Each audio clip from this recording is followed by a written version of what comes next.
Alright everyone, welcome to Hurricos, and let me tell you, some very nice aesthetics going on here, and let's see what's going on. We've always had trouble with the gear grinders, but now they've set up force fields to separate us. If you find diodes, you can use them to turn off the force fields. I think there's a diode around here somewhere, but my eyesight isn't what it used to be. I miss when these guys sounded exactly like SpongeBob. They still sound nerdy. They don't sound like SpongeBob anymore. And that makes me feel a little bit unsettled. Just kidding. But yeah, Hurricos is interesting because it's a lot more of an industrial type of level.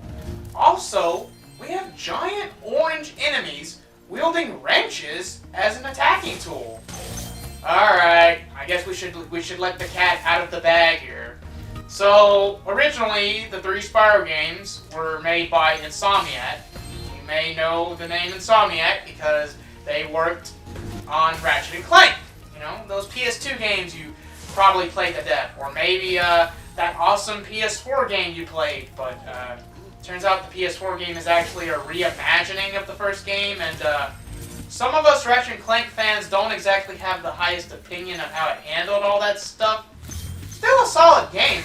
Fun enough time and everything, but it just doesn't hold a candle to the PS2 entries, you know? But I could talk about Ratchet and Clank all day. Might have to do like a Let's Play of that or something. I don't know. Like, I don't know, alright? I can't say nothing about that, but every time I come back to this level nowadays, replaying the game, I'm always reminded of that. I'm always reminded of Ratchet and Clank. The little robot enemies look a lot like Clank. I don't know if you noticed them because I keep killing them so fast, but they look like kind of a prototype Clank. And the giant orange enemies wielding wrenches, I mean, they're not furry. They don't have tails as far as I know, but still, how can you not think of Ratchet? You know what I mean? It's just kind of hard not to. So, but I don't want to talk about Ratchet and Clank the whole time we're here in Hurricos. There's plenty of other stuff to talk about, to be sure. You have to collect diodes. You have to get smashed by wrenches by these guys every so often. Seems like Spyro 2 is so far a slightly easier experience than Spyro 1, but we're still early in the game. We haven't even done our first boss yet. So, you know, but yeah, the aesthetics of Hurricos, the music is arguably a little bit more on the atmospheric side rather than some of the other music tracks you've probably been listening to in the background. I should be trying to be quiet for a little while so people can listen to the music, but I apparently have so much to say about this awesome game. I'm sorry. I do apologize for that. Clearly, that is a terrible problem to have, but yeah, man, Hurricos, this is a fun romp. Except for one mission, which I think I'm actually fixing to do here. This mission can be a little, dodgy, to say the least. This is also a level where it's going to test your gliding abilities. I don't know if this is the level with the most difficult glides, but let's get this situation right here sorted out. So we have a bunch of, thieves. I mean, I don't know if they're called anything beyond thieves, but actually we may have to talk to this guy first. These gear grinder thieves keep taking our lightning stones. If you can replace them all and activate our generator, I'd be very grateful. Gear grinder thieves. Even though they don't really look very much like the other gear grinders we've seen thus far, but I don't know. I'm wondering, oh, you can kill them with a charge. Alright, well, I guess they're just small enough that you can take care of them with a charge. So why is this mission so as annoying as it is? Well, it's mostly because there are 10 of these guys you have to defeat in order to clear this mission. You have to defeat all of them. The problem is they don't spawn right away. They spawn sporadically while you're putting these orbs in their place.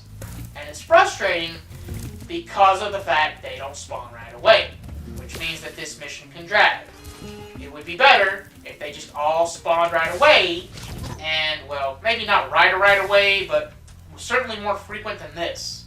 Basically, you kind of have to put orbs in their place in order to get them to spawn, so you'll be doing a lot of back and forth, and I'm not sure if you have to put all of the orbs in their place at first, but yeah, to say the least, this mission can be kind of repetitive, a lot of back and forth, and you'll be killing the thieves.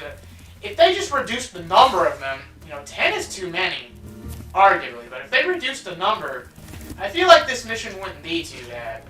But hey, points to Spyro 2 so far. I think this is the first mission I have a grievance with, and it's not the biggest grievance in the world, mind you, but yeah, it's just something they could have done better.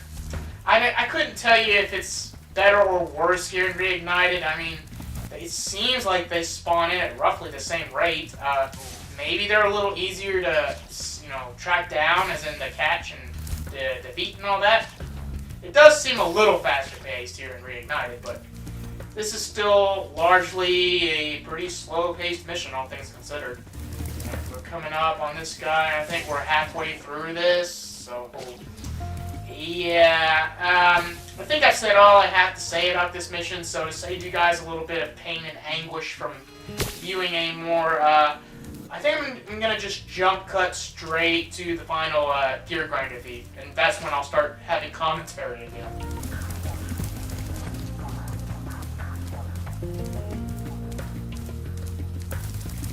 And see you later, nerd. Alright, we took care of all the actual thieves, but we still gotta put the orbs in their place. I'm not sure how much I jump cutted in between the last one and that one. Maybe you got a chance to hear the Hurricos music a little bit. If you didn't, I do recommend looking up the music for all these levels in Spyro games on your own time, because even Hurricos, for as atmospheric as it is, it's still got a really good rhythm to it. I find, anyway. So, one more orb, I believe, and we are good.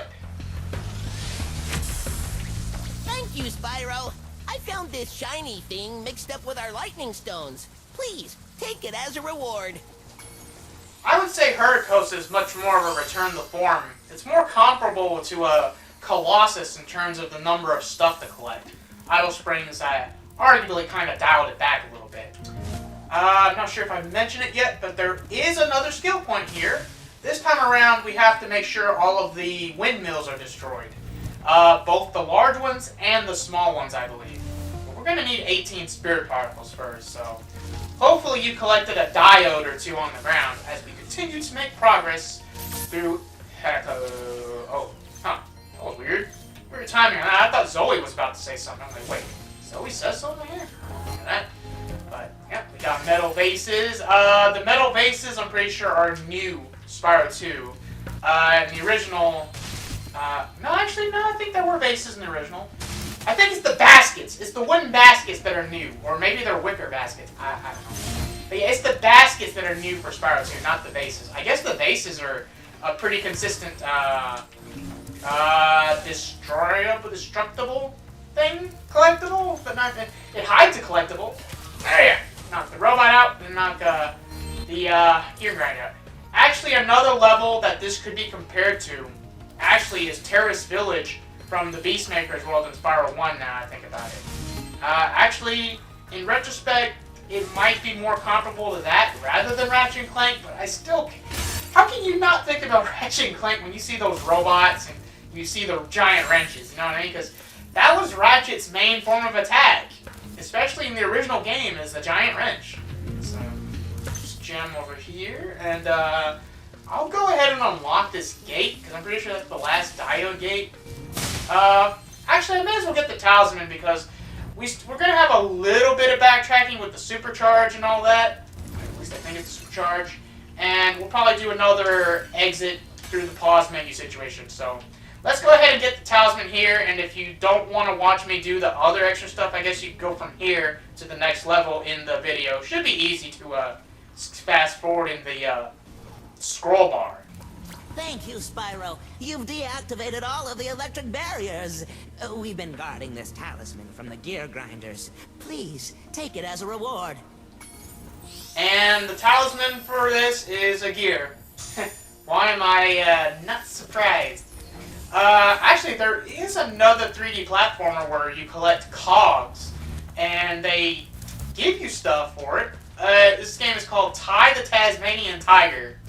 I don't think that game is too obscure, but that was a game I played a lot of back in the day. Another 3D platformer I invested a lot of time of back in the day, but I tried playing the second Ty the Tasmanian Tiger game, and I don't know. I'm gonna be honest here. I couldn't get into it. I tried. Believe me, I tried, but I think it's just the way they changed up the structure of it. It seemed like it was a lower budget production in general compared to the first Ty the Tasmanian Tiger. To where, honestly, I'm just like, eh. But I know the sequels have their fans. I guess I'm just partial to the first Ty the Tasmanian Tiger. I can't believe I got that first try. I usually have to retry getting that windmill so many times. Maybe I'll struggle with the other one. But you'll have to push those switches, because by pushing those switches, you'll slow down all of the vertical windmills, I guess you could say, the propellers. You gotta slow them down because you're going to be gliding to them. They're going to be your platforming for a good while, actually. Spyro, do you see that big building over there? The gear grinders are using it to steal our electricity. Please help us by shutting down the machinery inside. Yeah, I believe you're going to get 2 orbs for doing all this, so that'll help out a good bit. There's going to be a few gems as well. Reminder, click down on the left stick and you have your handy dandy Sparks Treasure Finder trademark or copyright. I guess we'll put a trademark on that one. Alright. Don't forget the hover at the end of your glide. Make sure you wait a few seconds though. If you use the hover too soon, I'm pretty sure it just drops you down in mid-flight, as the great Gildas would say. Alright, whoop, go around here. Okay, I guess there's... What's the point of this if there's nothing there to collect? Just a nice little aesthetic detail, I guess. Alright, we got some platforms coming in and out here. Oh, God! The hover came out on that way sooner than I thought it would. Wow. Alright, get this vase. And, alright, that's the first gliding section, but it won't be the last. Spyro, you have done well so far. You could have this little trinket for good luck. If you have any questions about shutting down the factory, just ask me.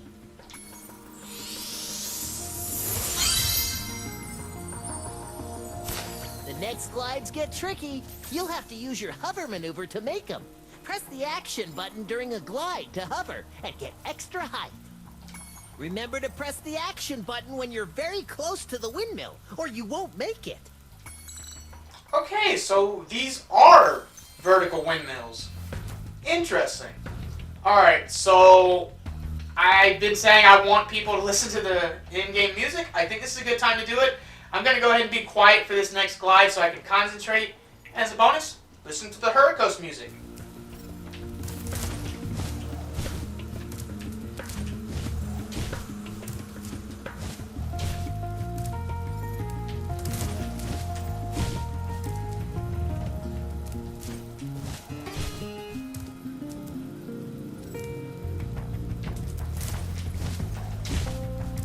Oh, we're not done yet.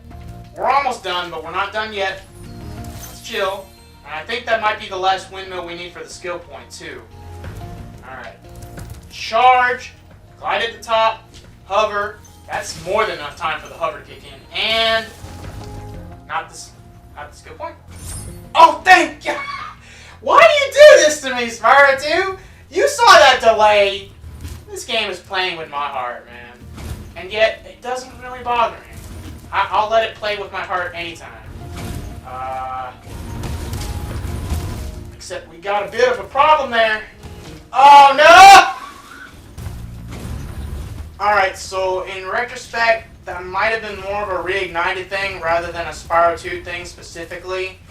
But still, man, the timing of that is just completely and utterly bonkers. It's totally... We're gonna forget that ever happened. Thanks for shutting down the factory. Here, I found this stuck between the gears. You can have it if you want. Oh yeah, you can have it if you want. I just went through heck. Heck. Alright, I earned that orb. Alright, last gems, last orbs. Dunzo! Moving on to Sunny Beach. I could use a vacation right about now.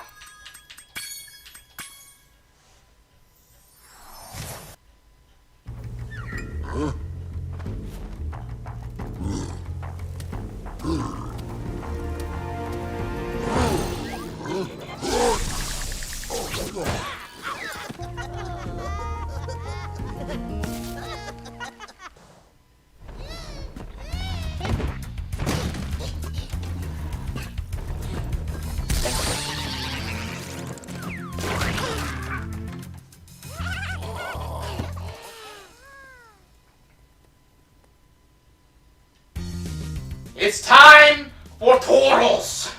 Actually, Turtles is gonna be another time, because this is a level you need to backtrack to.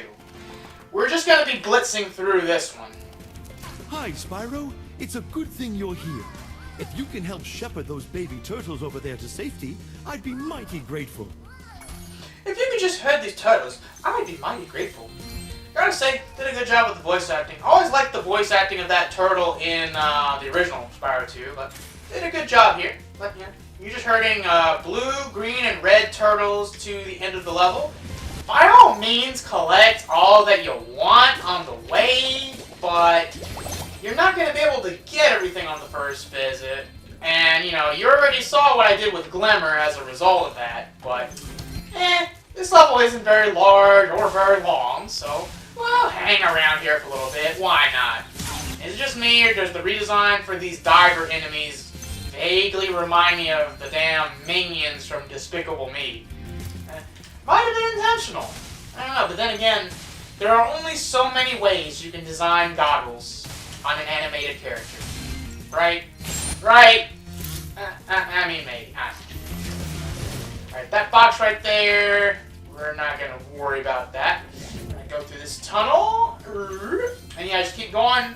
The whole point of this level, you're flaming bigger turtles to access more tunnels and areas to herd the little turtles. The little turtles, don't you know? Oh, and look at these duck enemies too. They look so weird this time around. And they require 2 hits to kill. Well, that's definitely a bit of a curveball there. But I like this level a lot. I think the music is really catchy. I've heard the music used in a lot of like YouTube intros, I think. Even back in the day, because, hey, Spyro 2 is officially 21 years old as of the recording of this Let's Play. So, you know, there's this metal box. I don't think we can get that yet. Oh, actually we can. But it requires a little bit of a runaround.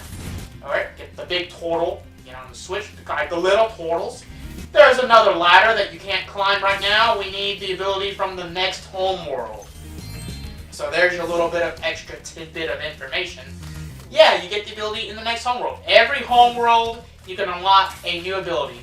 Swimming for Summer Forest, because that makes sense.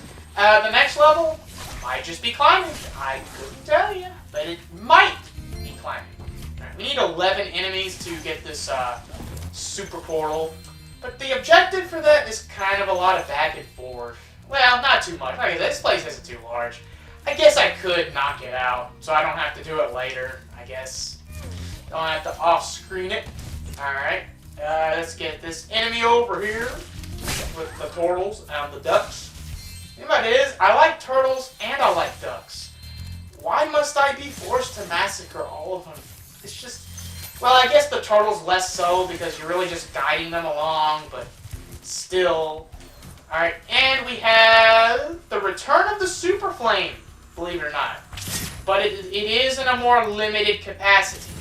Well, actually, it's pretty much exactly the same as it was in Spyro 1, except in projectile form, actually. So now you can aim it like a projectile. It's pretty stinking cool. The area of effect is pretty strong. Well, I think it got nerfed a little bit and reignited, but normally it's pretty strong. So, you know. And if you're using the Super Flame underwater, it turns into like an aquatic missile of some sort, which is a really cool effect. You know, you normally can't flame underwater because, I mean, of course you can't. But with the Super Flame, it's more like you're not really shooting fire. It's like you're shooting a lot of water pressure, rather. I believe is what they were going for when Insomniac originally came up with all that stuff. But yeah, it seems like the area of effect for the fireball is a little bit nerfed. You actually have to aim at the box instead of like the general vicinity of the box. But as we know, there is a box back in the opening area, so we're gonna knock that out. I don't think it's so far that I need to do a jump cut, though. You know, Sunny Beach is a really chill level. Oh, missed the gem over there. But yeah, really chill level, honestly. And I guess, you know, having to backtrack here is not too bad because of how small it is. Glimmer isn't a very large level either. You know, they want to start you off with something simple to start the game off, you know. And Glimmer and Sunny Beach, as well as the homeworld itself of Summer Forest, are the only places you gotta backtrack to after you unlock the next ability.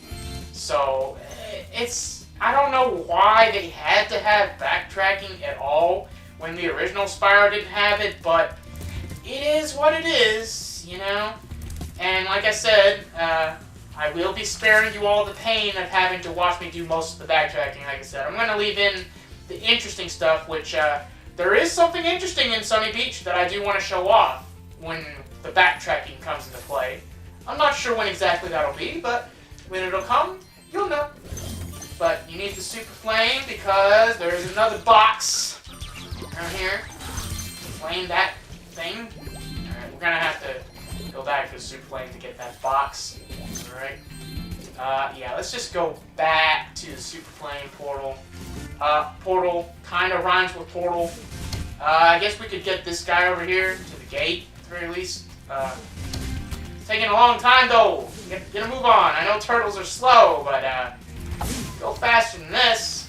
Yeah, it seems like the movement might have been nerfed a little bit from the original. They move, like, kind of fast. Alright. Let's hope the gate stays open as we head back to take care of the Super Flame, so I don't have to do this later. You know, that's not a bad thing. But yeah, it can be kind of clutch with the timing of doing the last box. But for the most part, because this level is so small, I don't really find it too inconvenient. And yeah, the levels you gotta backtrack to, in general, the levels you gotta backtrack for are on the smaller side, so that's good.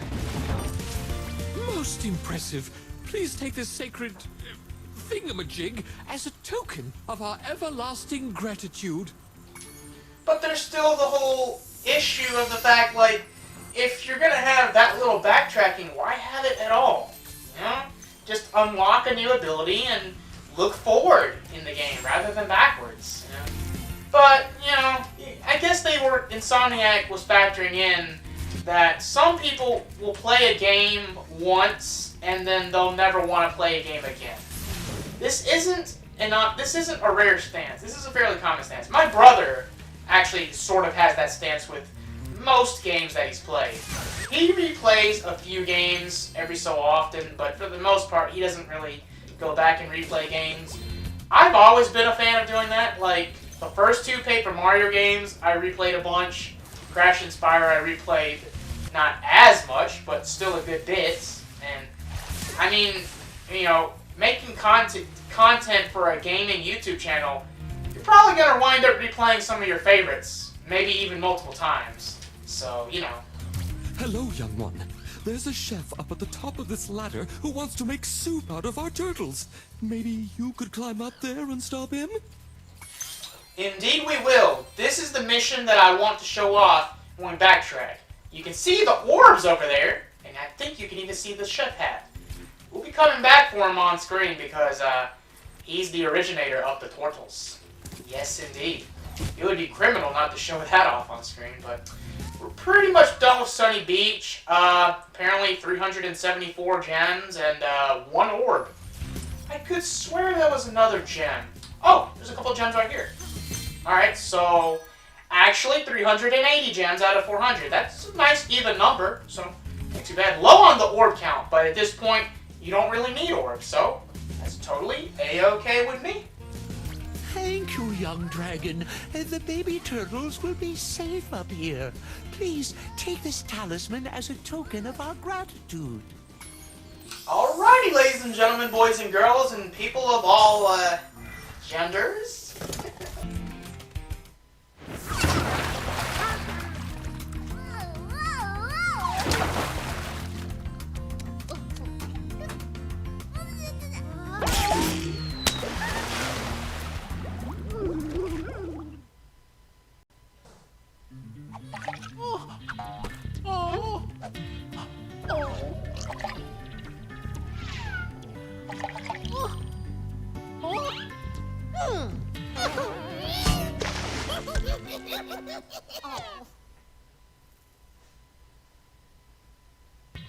Tormenting turtles wasn't enough.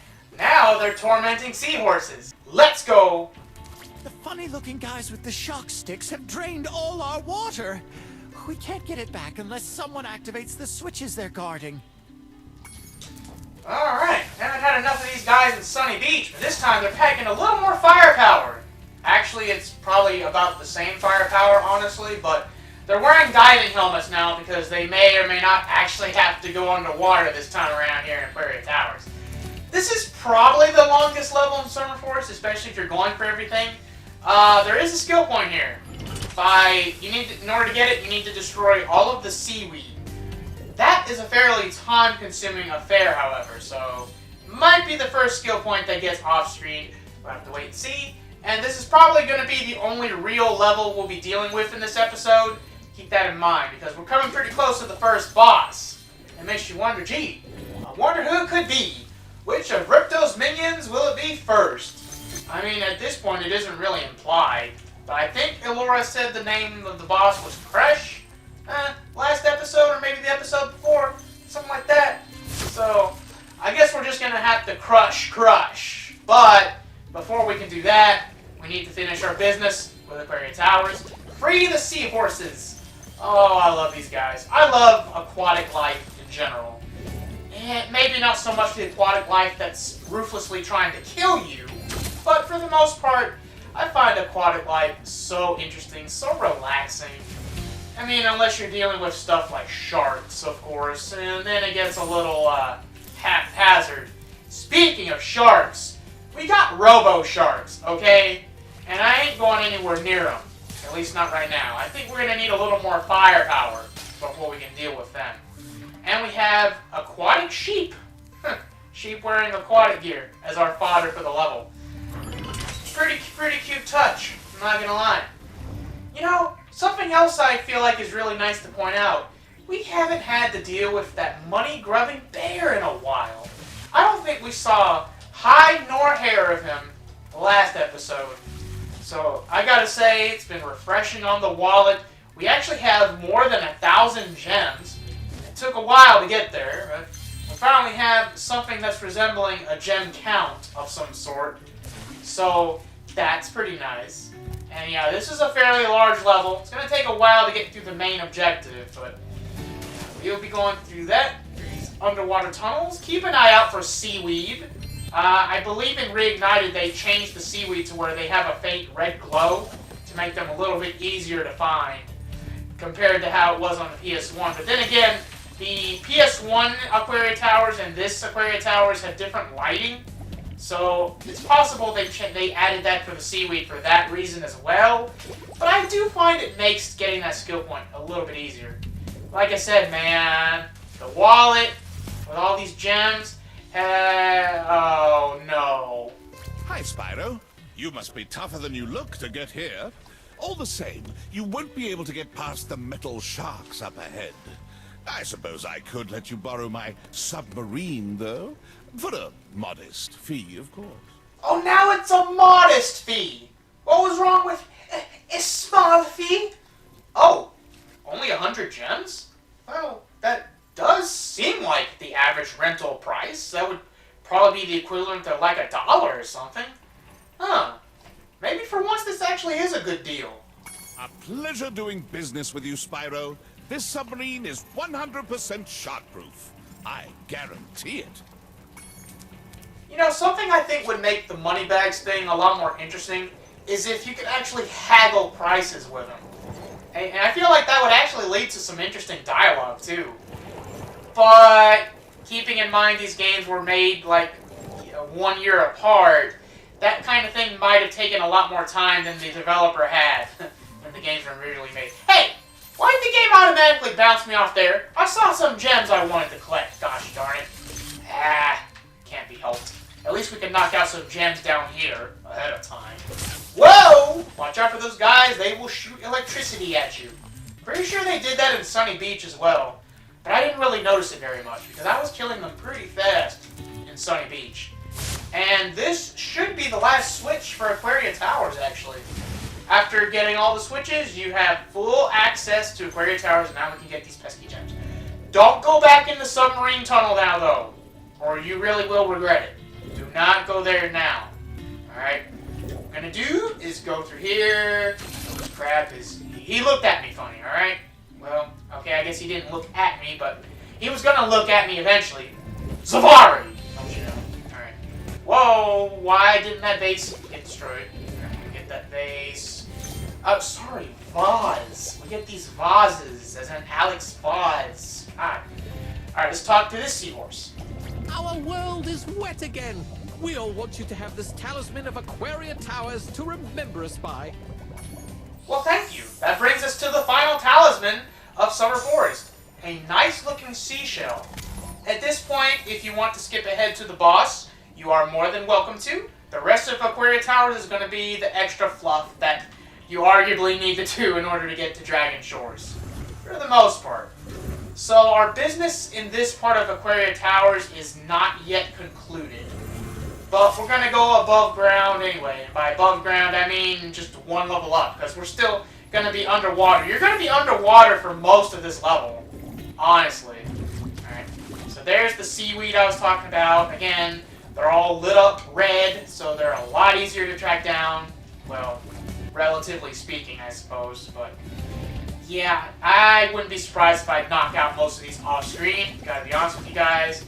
I don't think you need the Super Flame other than for the seaweed. And again, maybe you can kill the seaweed without the Super Flame. I don't know. But yeah, actually, now the Super Flame underwater effect looks more like a supercharged bubble rather than just, you know, water pressure, which isn't very obvious to see, I would argue.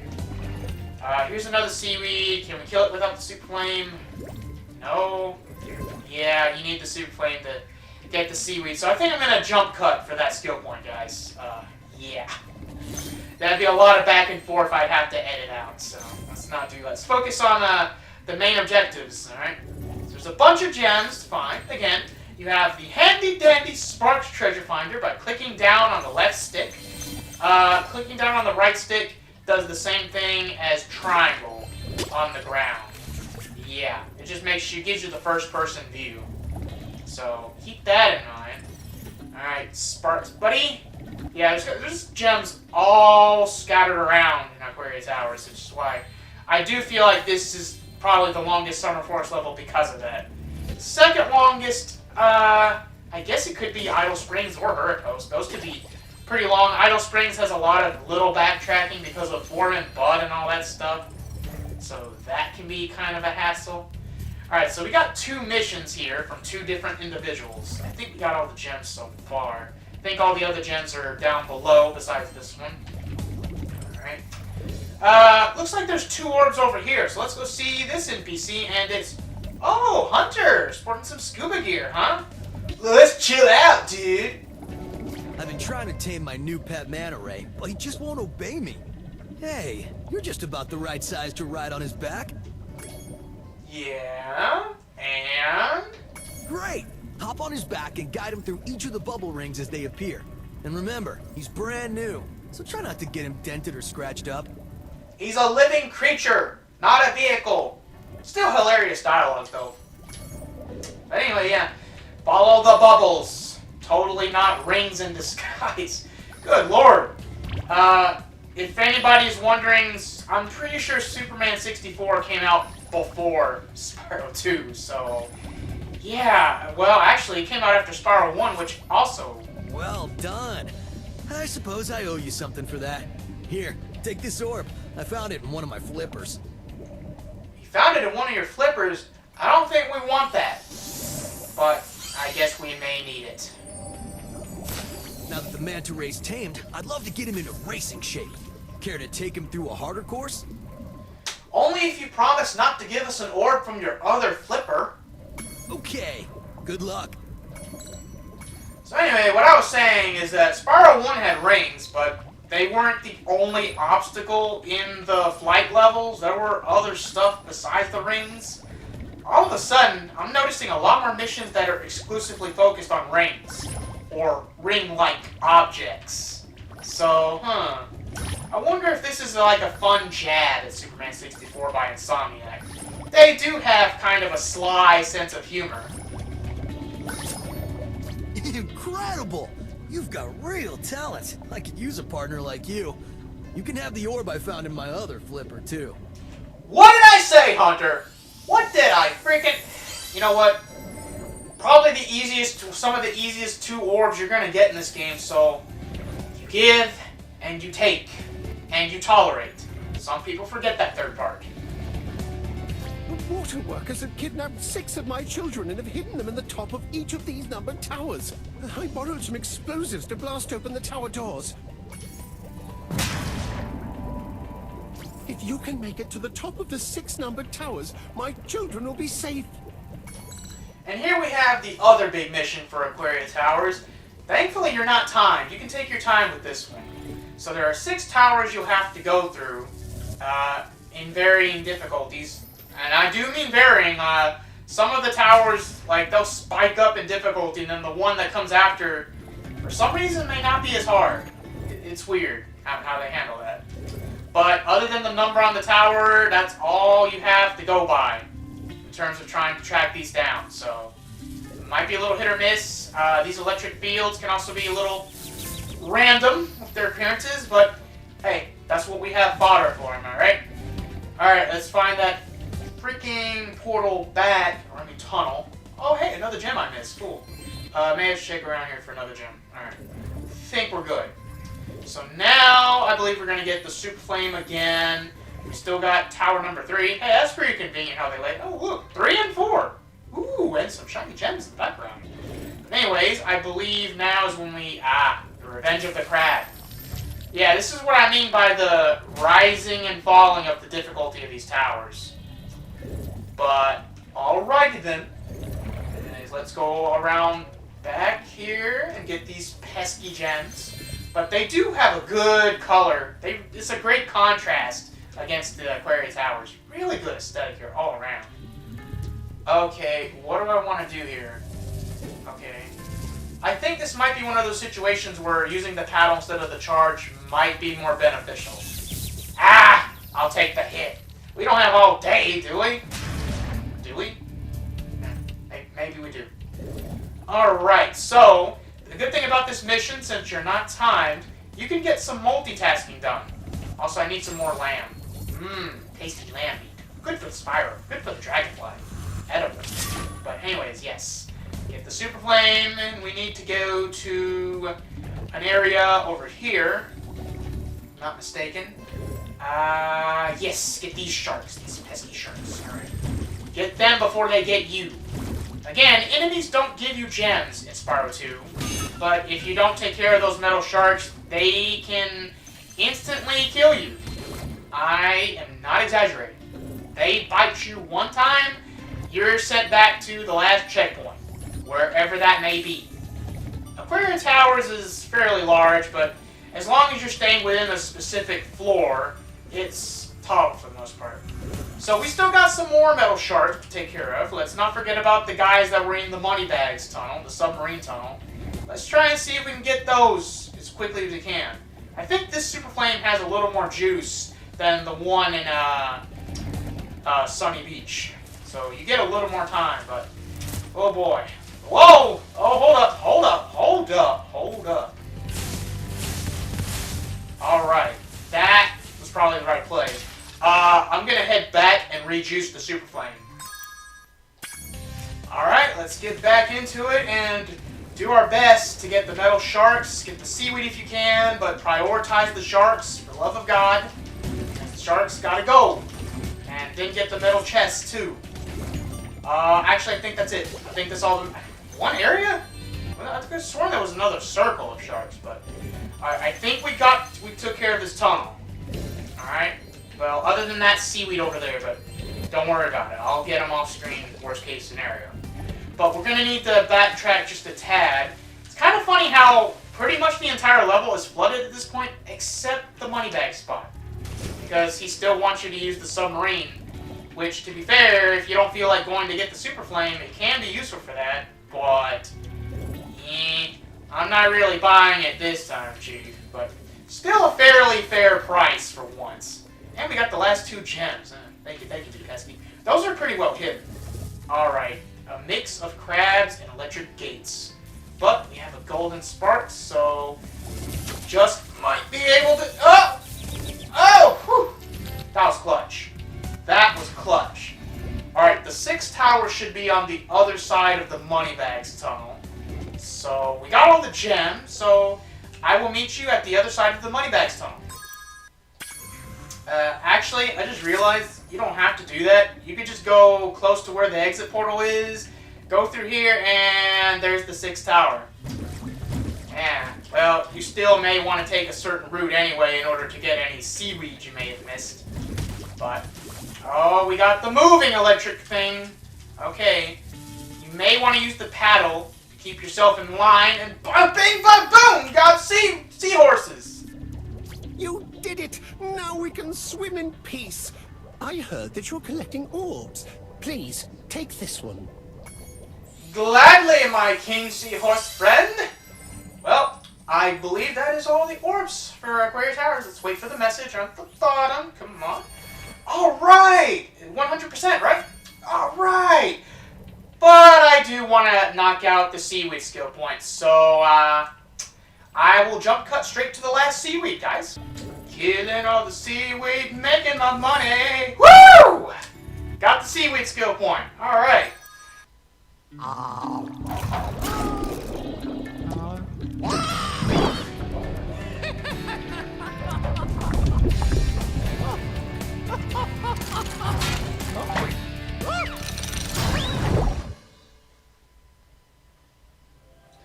Alright, we're going to be back here in Summer Forest because yeah, we're going to see the dialogue again. Well done, Spyro. Now that you have 6 talismans, this door will open. Okay, Spyro, jump through that hole in the floor to get down to Crush's dungeon. I'll help you by tossing sheep through the hole, if I can catch them. Good luck. Very nice of Elora to do that for you while we do this boss fight. However, before we move on to this boss fight, everyone, let's take a breather. Like, I don't know, about 15, maybe 15, 20-second breather. Breathe in for 5 seconds, pause for like 3 seconds, and then breathe out for 5 seconds. Let's all do that for a little while as we listen to the homeworld music for Summer Forest because it is bliss.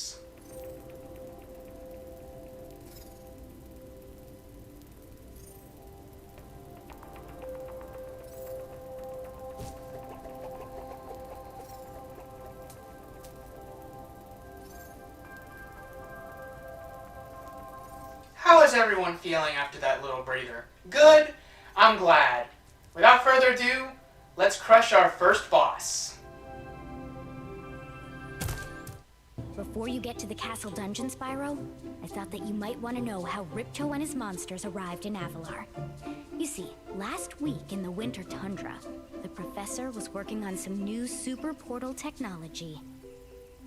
There, that's the last orb in place. Now let's see. All we need are some coordinates. Yeah? How about 22475? That's my birthday. No, Hunter, don't! What?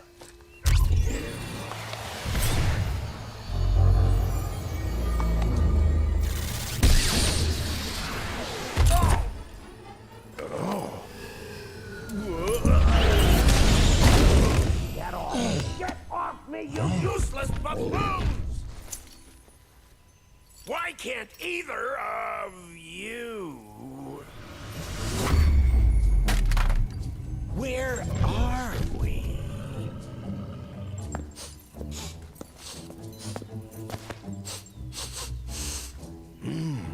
No dragons? Wonderful.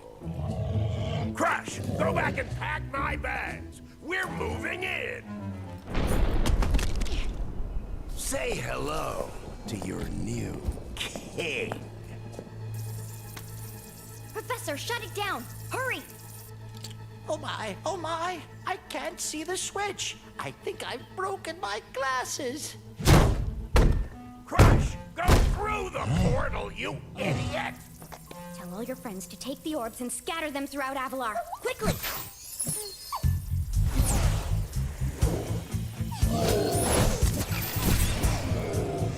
Now!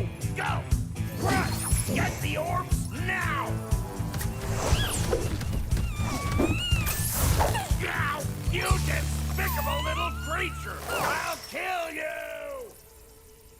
This is bad news for Avalar. Hunter, why didn't you chase him? Yeah. I would have gone after him, but didn't he say something about not liking dragons? Professor, could we catch a dragon to help us? Yes, I think so. We'll need a world that has an alignment much better suited to intercepting one of these creatures. How about Glimmer?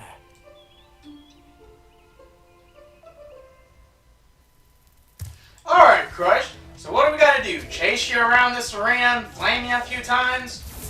Oh, this is interesting.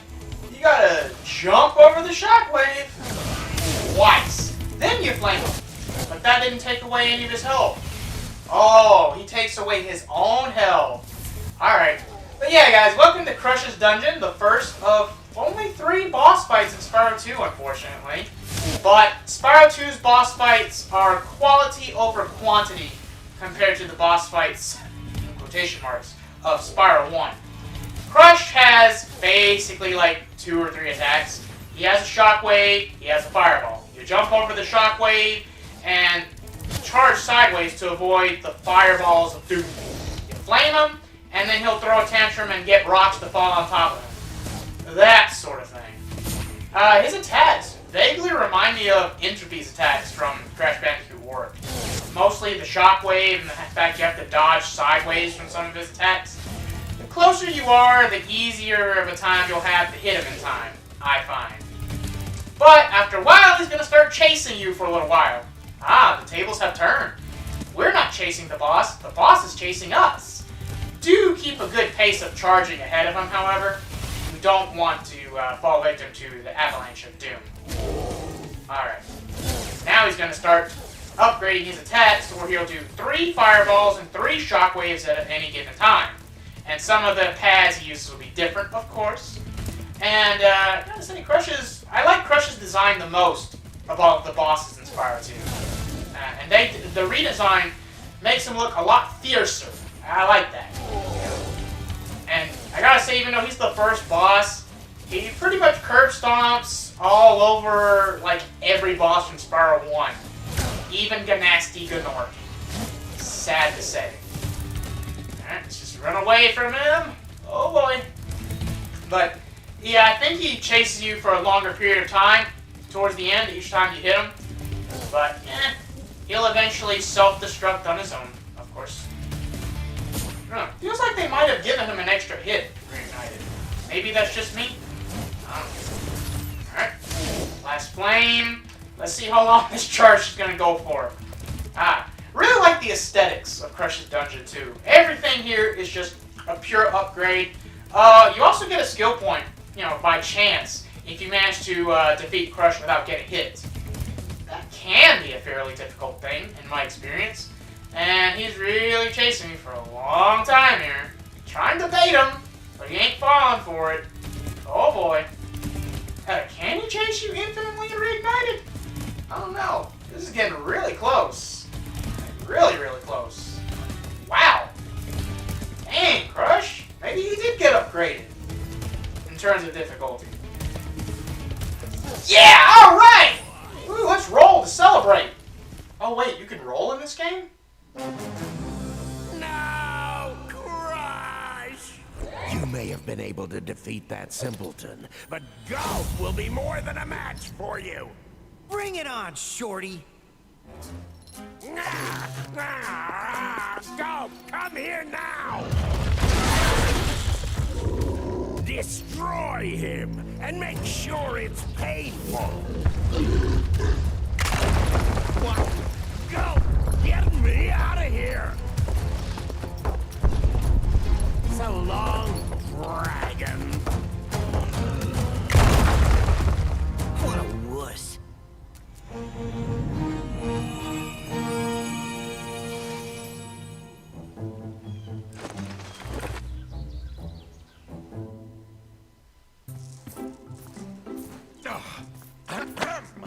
That Ripto has caused enough damage. All his meddling has cost me a fortune. If it wasn't for Spyro, I'd be bankrupt. Oh, if Ripto were here, I'd give him a piece of my mind. In fact, I'd give him a lot more than that. I was a champion bantamweight boxer at university, and I still know a few moves. Take that, and that!